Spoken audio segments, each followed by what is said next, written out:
Magandang araw po sa inyong lahat mga kababayan at welcome back dito po sa PNR at ito nga mga ka-review natin, hinamon na, Senado kumilos na, Ombudsman Remulla luhaan. Ayan mga kababayan, patungkol po riyan ang ating aalamin at bibigyan ng reaksyon ngayong araw na ito. Pero bago pong lahat mga kababayan, sa mga hindi pa po nakapag-subscribe sa ating munting channel ay pa-subscribe naman po. At palike na rin po ng video ito. Maraming salamat at ito na nga. Simulan na po natin to.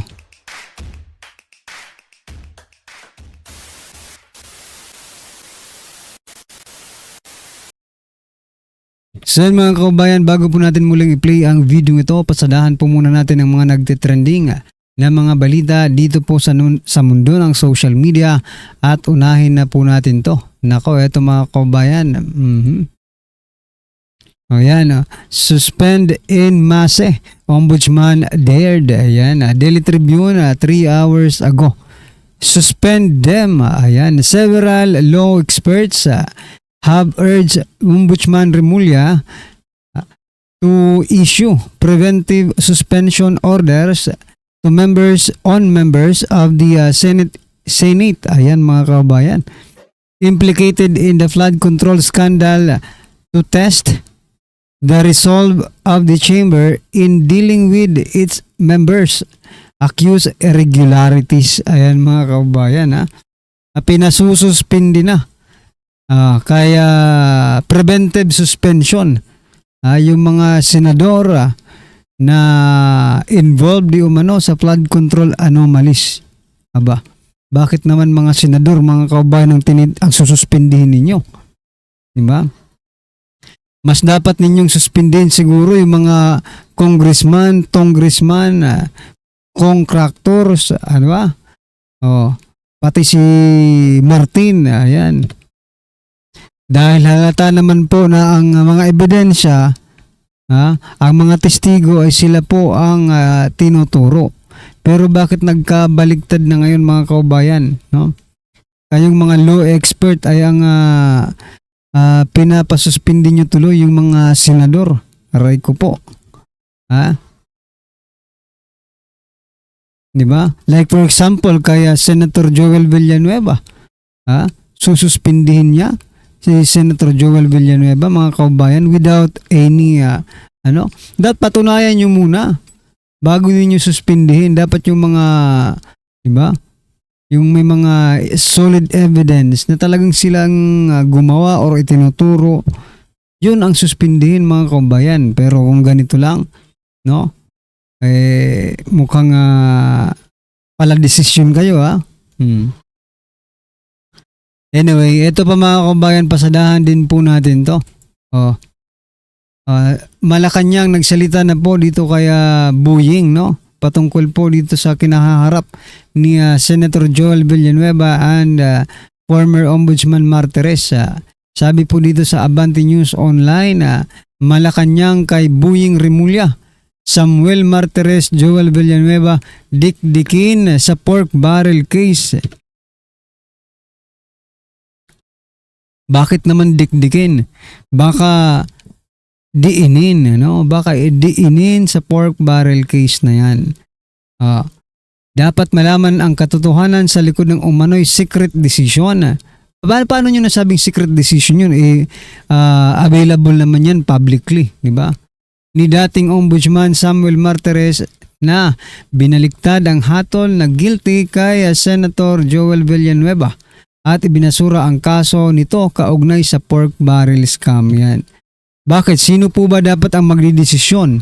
Diba? Nakitaan po na walang na walang ebidensya, sapat na katibayang ebidensya na magdidiin kay Senator Joel Villanueva. So ano naman kung diba? Kung ibinasura yung kaso. Kung ganyan po ang inyong prinsipyo, no? Na parang binibigyan nyo ng malisya yung pagbasura ng kaso ni Joel Villanueva sa ombudsman, babalik rin po namin sa inyo, di ba? For example na lang, kabago-bago mo pa lang, di ba? Ombudsman, ganito agad ang ginawa niya no? si Cebu Governor Gwendolyn Garcia. Sa kanya, siya ang itinuturo ng mga ebidensya, no? Diyan sa Cebu. Sa mining yun, di ba?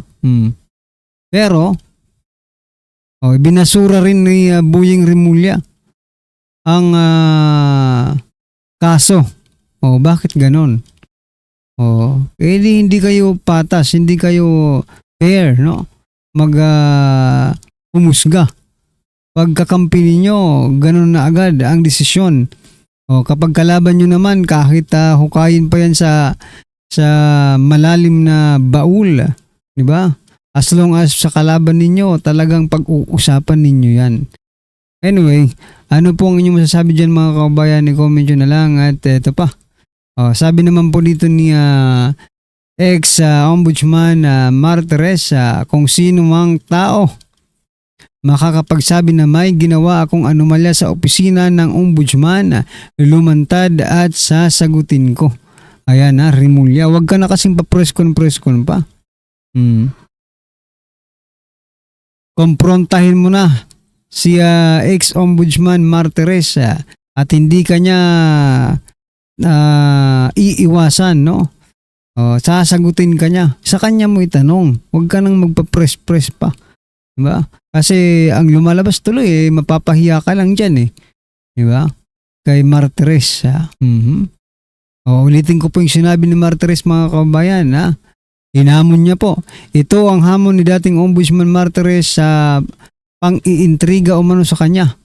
Anya lumabas ang taong makakapagsabi na may ginawa itong anomalya. Lumabas ka lang Rimulya. Sabihin mo sa pagmumukha ni Martires na may ginawa kang anomalya kung matapang ka. Diba? Ito pa mga kababayan, pasadahan din po natin to. President Bongbong Marcos Jr., hindi ko makalimutan ang mga sinabi ng aking mga ninuno na ayusin mo ang healthcare system. Ayan binigyan din ni Pangulong Ferdinand Bongbong Marcos Jr. ang mahalagang papel ng maayos na sistema ng kalusugan sa Pilipinas habang pinangunahan niya ang pamamahagi ng mga sasakyang panghatid ng mga pasyente sa Butuan City.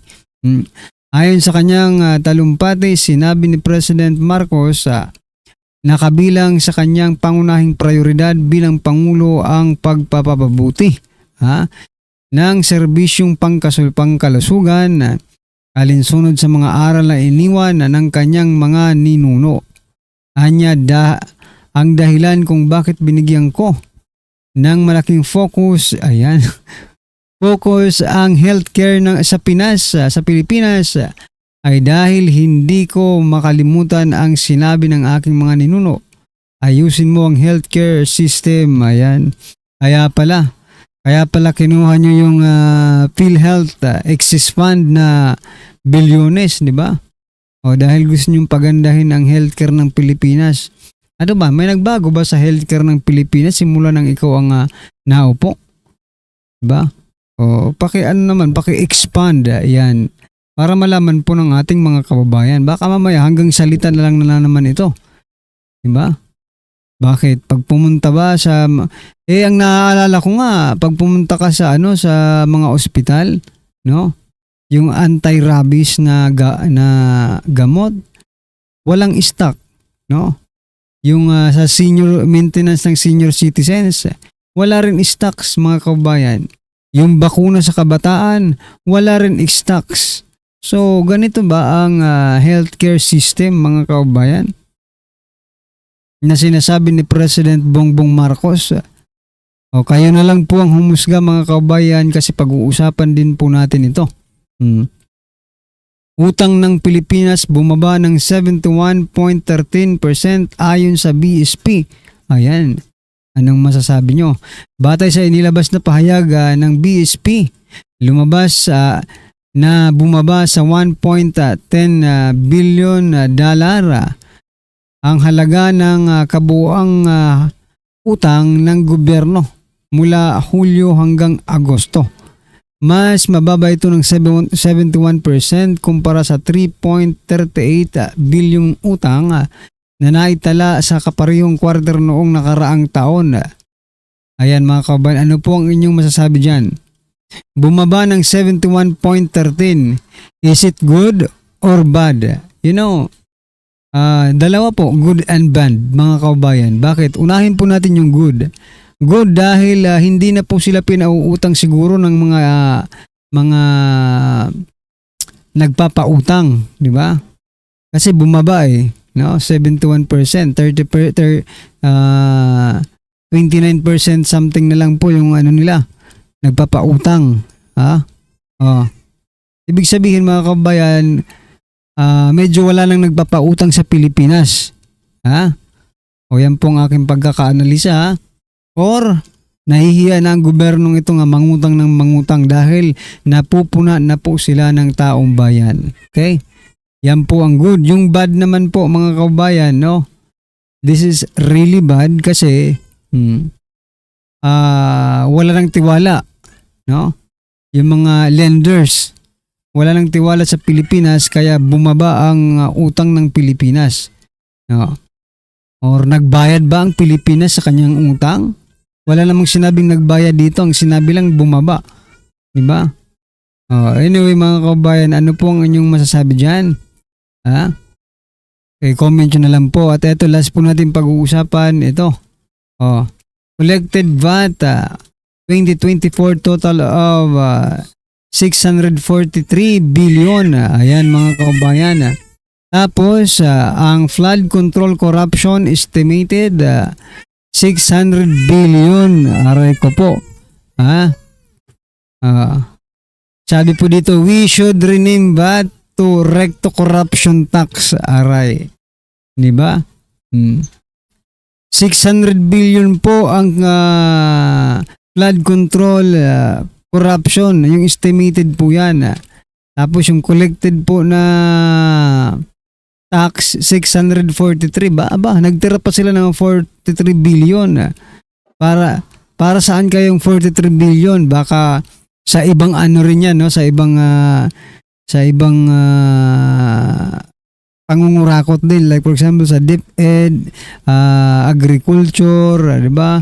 At sa iba pang mga departamento. Nako talaga, ang tindi nyo, di ba? Ang tindi-tindi nyong mangurakot, magnakaw sa kaban ng bayan. Anyway, eto mga kabayan, pasadahan na po natin ang video ito at bigyan po natin ng reaksyon. Eto na po. Bigyan natin ng reaction, opinion ngayon itong post ng MDTV channel. Kapapasok lang na balita, sabi dito. Pahayag ni Senate President Soto. Ito ang sabi niya. Nakatanggap po tayo ng mensahe kay Ombudsman Rimulya ngayon lang na kung maaring ipatupad ngayon mismo ng Senado ang dismissal ni Senator Villanueva na noon pang 2016 na ibaba at natabunan lamang at hindi binigyan pansin. Ngayon ay muling binuhay ni Ombudsman Rimulya at nakiusap sa atin na effect na ang naibabang kautusan noon pang 2016 para i-dismiss si Senator Villanueva kaugnay din sa kasong katulad ng mga ganito. Yan ang pahayag ni Senator Soto. Text message ba o tawag?